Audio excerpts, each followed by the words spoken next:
in their late 20s, early 30s. It seems bizarre. But, I guess, the climate of the time, and say, without sort of digging in too deep, this is obviously, the time when sort of AIDS is making an appearance on the scene, and there's a lot of sort of androgyny, I guess, in the pop scene with Culture Club and Duran Duran and whatever else. And whether he intended that slur to be a genuine call-out on Dave's sexuality, or whether it was a sort of a generic term that he was sort of applying for something that was like less all-American, less red-blooded, authentic, than what he was selling. I don't know.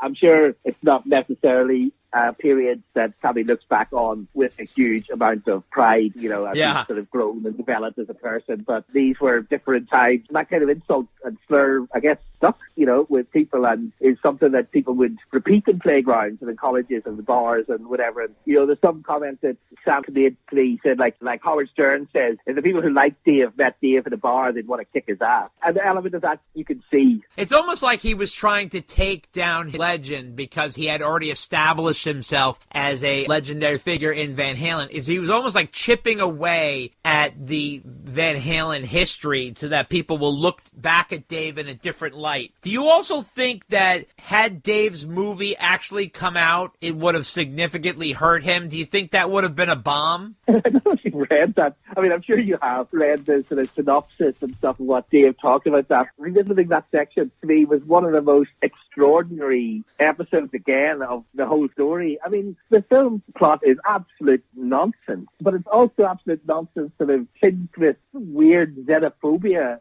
at best, which is weird coming from Dave, who was so cosmopolitan and so sort of open-minded. And again, you're reading things from a 2021 perspective as opposed to a 1984 perspective. But some of the stuff about cannibals and not being able to fight a white guy with rhythm and the Japanese nerdy sciences, it's all like really sort of basic cultural stereotyping. The film just sounds awful. It's impossible to read. I sort of made a mention of linking the fact that he was given a green light with the amount of powders that it must be floating around Los Angeles coming in from Pablo Escobar at the time, because it's an insanely bad script. Even if you're, sort of going to give Dave sort of credit for having the sort of zaniness and the wackiness to be able to pull this off in some kind of Marx Brothers sort of style or, whatever, it still kind of stinks. It's the bottom line. And I don't think it would have sunk Dave, with his personality. I'm sure he could have bounced back. I suspect it would have been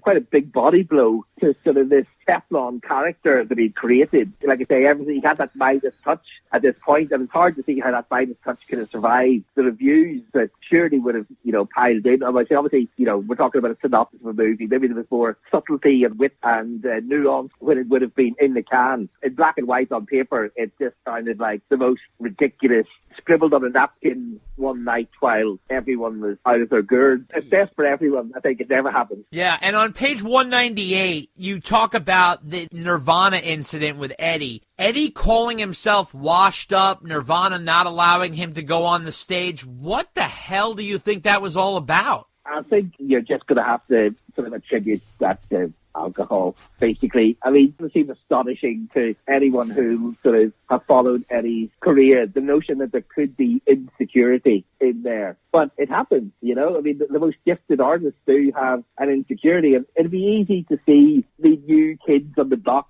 appearing, getting all the attention, and sort of wanting to be sort of up with it. The sort of, that whole incident is alarming and weird. Like Pat Smear sort of subsequently has been quite gracious about it. He was a guitarist at the time in the band, a touring guitarist, and then is now a guitarist in Foo Fighters. And he basically said, look, we've all done stupid things when we're drunk. But at the same time, most of us don't do stupid things that are wildly out of character. So if you've never been racist in your life, the fact that you've had 6 pints of, a bottle of vodka doesn't suddenly turn you into a racist. It's just weird. And so for some of the sort of baffling thing about it is that obviously, the very reason that Eddie and Alex were in America was because of the racism that their mother faced in Holland. She couldn't get a job that sort of befitted her intelligence and befitted her sort of upbringing.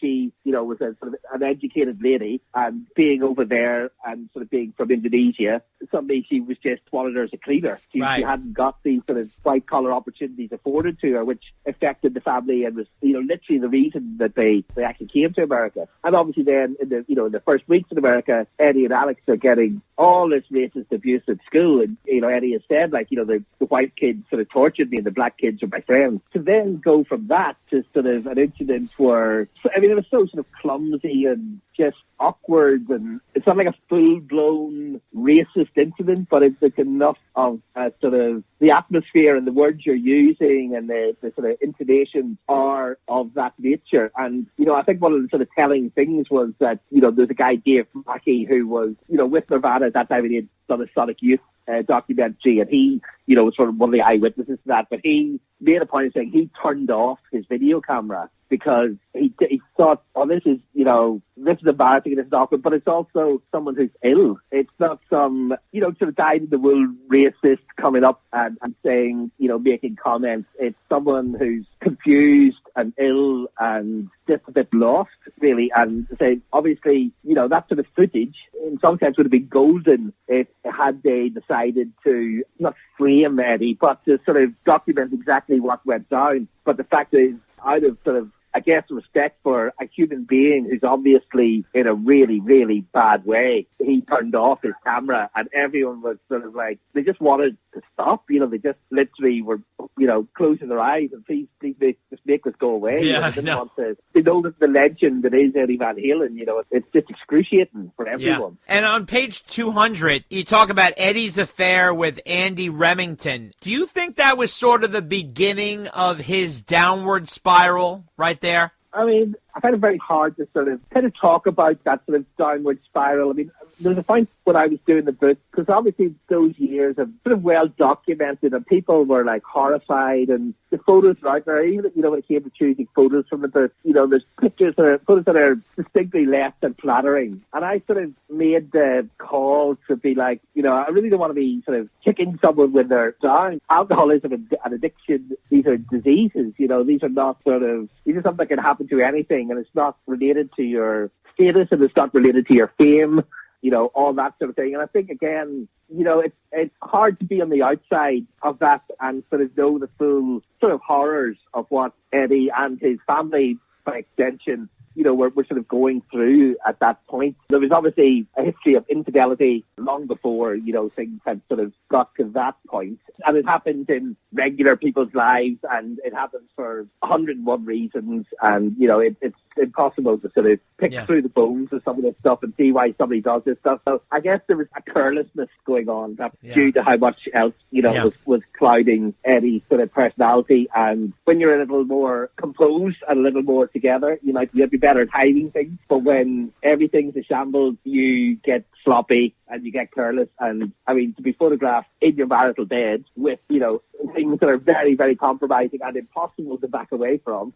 You've obviously lost all sort of critical faculties at that point where you would allow that to happen, because, generally when people have affairs, they go to great lengths to cover up and to mask any, hint of suspicion, to cover up the paper trail, to very actively take photos in your bedroom with things that can only have come from you, only have implicated you, a lack of judgment on a nuclear scale. And also in 1996, when Ed had Dave come back for the greatest hits, or the best of, rather, do you feel that he was using Dave as a tool to get back at Sammy? Do you feel that Dave had any shot of returning to Van Halen with or without the 1996 MTV VMAs incident? Again, to sort of go back to the girlfriend analogy, if you want to wind up your girlfriend or boyfriend, the ultimate way of getting back at them is to hook up again with the one person that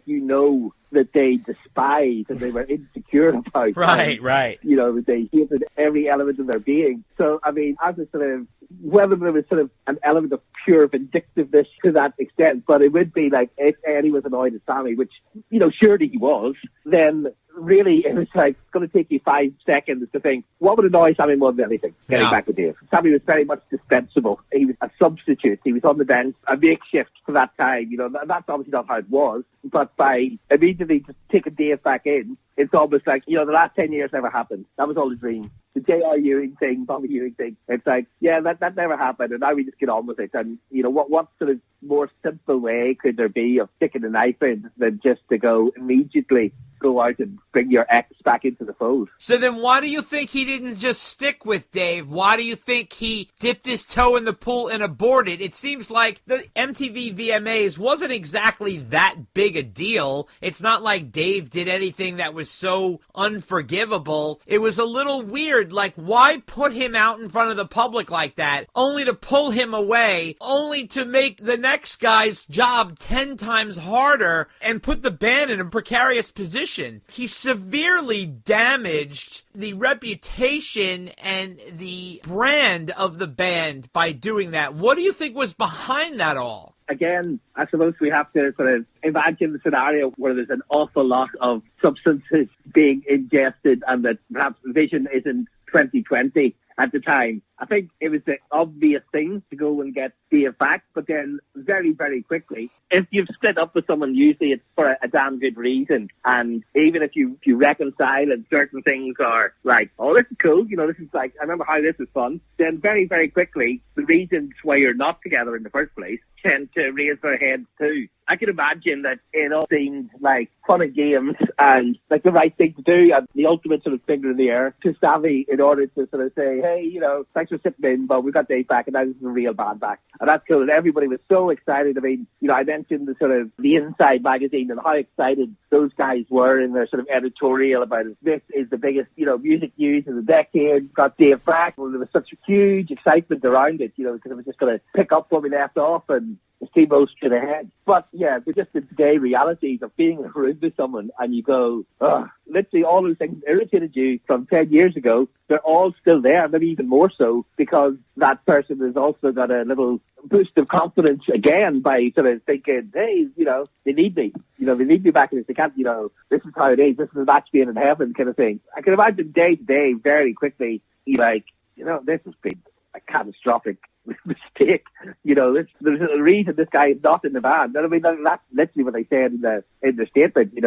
There's a reason we parted, and those reasons sort of became abundantly clear once we got back together again. But hugely damaging, certainly. Yeah. And do you think that they basically forced Sammy to quit? I mean, I think a bit of a two-way street. I mean, I think Sammy himself sort of admitted that he got a little cocky and got a little lazy and, was like, yeah, these guys can't do without me, which is, again, understandable. They've had, 4 number one albums straight off the bat. Everything's going hunky-dory. And I guess, ego is a remarkable thing. Sammy, I think by his own admission, is someone who his ego is substantial. He has said, as Sammy said to me directly, that he sort of got a little too cocky, maybe, because everything was going so well and he had been such a huge part of the band's success. He maybe took things a little bit for granted and Eddie took things a little bit for granted, and it kind of was a sort of a mutual thing. Again, it's one of those things where perhaps wiser heads might have intervened and said, look, guys, let's cool down, let's step away, let's take 3 to 6 months off, say nothing, keep your mouth shut, go to your family, enjoy the lives you've created for yourselves, and then let's see where we are. Let's not throw out the baby with the bathwater here. We're all on the good thing, we're all on this ride. We know what happened before with Dave, you made that mistake before, sort of hot head kind of forcing the issue quicker than it needed to be. This time we're all a bit more mature. Let's step back. We're going to reconvene here in a year or whenever you're ready, or 18 months. Do what you want to do. Get back together. The combination of ego and sort of impatience and, drug-fueled anxiety, I guess, just push things further and deeper than it needed to do. It's the truth. And do you think Mitch Malloy would have worked better than Gary Cherone? I mean, it's hard to say, but I mean, yes, I do think you would, because Gary Cherone, bless him, a very nice man and a talented man in his own right, but he did have a certain amount of, I mean, not baggage, but in the sense Extreme were a popular band, but they weren't a cool band by any means. Extreme, and it was always seemed a bit sort of, and again, this is a bit of a mean thing to say, but it seemed a bit sort of second division. Like Sammy, fair play, this is a guy who's been there, who's done that, who's established himself, he's a face, people know him. Extreme were a successful band at the time. They weren't really in the sort of Premier League, of even the bands that were around at that time. And it did seem like just a step down. It's like slightly beneath the standing of Van Halen, which is, unfair. Had Mick Malloy come in as a sort of a total unknown, there would have been a kind of an excitement around that, and there would have been no sort of preconceived ideas around that. And obviously, again, a sort of a good-looking guy, a talented guy, and a guy who maybe could have brought something different to the party. I mean, it's impossible